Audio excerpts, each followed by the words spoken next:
Isa sa mga magandang panooring match-up sa PBA ang Phoenix at Magnolia kasi alam nating laging magkakaroon ng magandang laban as Tyler Teo hits the first basket of the ball game. Tas nagagamit na ang aking GOAT na si Clifford Hopia as he set the screen para sa backdoor alley-oop kay Xavier Lucero. Then, sagutan ang both imports. Buffin is really a good import para sa Magnolia. It's just a matter of time lang talaga para sumakto na siya. And here it is. Then for Phoenix, BJ Johnson will throw it down. Actually, ang hirap mag-take ng words sa ganitong palitan. Unlike pag converge yung naglalaro, diba? Ang dami kong nasasabi. Ito kasi, you're just enjoying the show. Sagutan lang talaga yung both teams. Ang ganda ng mga sets na, ayan talaga yung dahilan kaya evenly match yung dalawa. Pero Phoenix, sa kanila yung quarter na to as BJ Johnson attacks the defense of Paul Lee. 33-28 lamang ang Fuel Masters. Sa second quarter, bubulusok ang hot shots with Jerome Lastimosa gets the foul and one.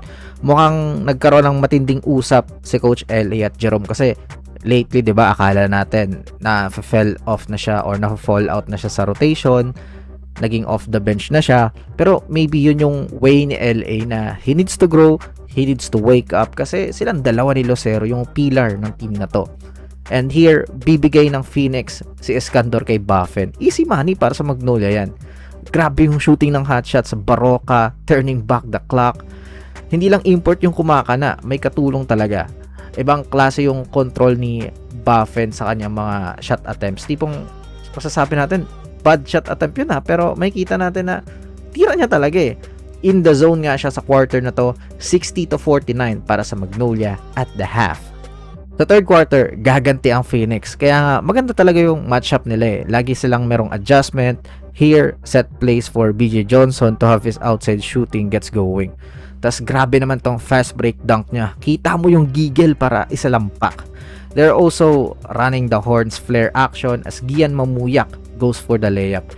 Tsaka, ang dami ring steals ni Rivero dito. Hanggang sa makabalik na yung Phoenix sa larong ito. And actually, lamang pa sila ng dalawa, 84-82.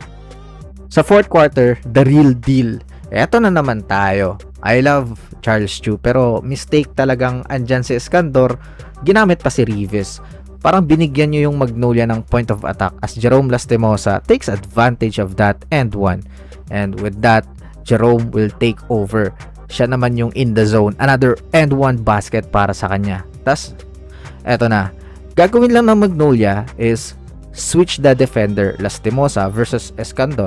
Ano pa nga bang mangyayari dyan? Kahit si Magumar dyan sa live, alam niyang barbecue chicken time na ito. Actually, alam nyo, ayos lang namang gamitin si Escandor Sila yung financer ng team. Good thing para hindi na magkaroon ng farm team. Kaso lang, sana siya rin is ipakita niya na deserve yung minutes. Tipong nakikita ng mga tao na all out siya, going hard. Kasi ito, tingnan nyo yung body language niya. Kayo na lang yung mag-interpret niyan. Does he really love to play with this, guys? Again, i-involve lang siya na Magnolia sa mga switch. Then, ito, time naman ni Mark Baroka, napasabit niya, and one. Ang tagal nga bago siya ilabas Sayang kasi ang ganda ng habol ng Phoenix. Nasira lang. Pag nakuha ng SGA yung Titan, baka sumunod si Charles Chu dun kasi na-take for granted yung talent niya sa coaching. And yung moment na yan, si Francis Escandor, siya yung may highest negative sa team. So, momentum booster na for Magnolia. KJ Buffin going all the way and one. Wala, control na Magnolia yung laro. Kasi, bibitaw ng big 3 si Baroka. Plus, ito yung icing on the cake by Jerome Lastimosa. What a spin move. GG's everyone. Panalo ang Magnolia 115-101.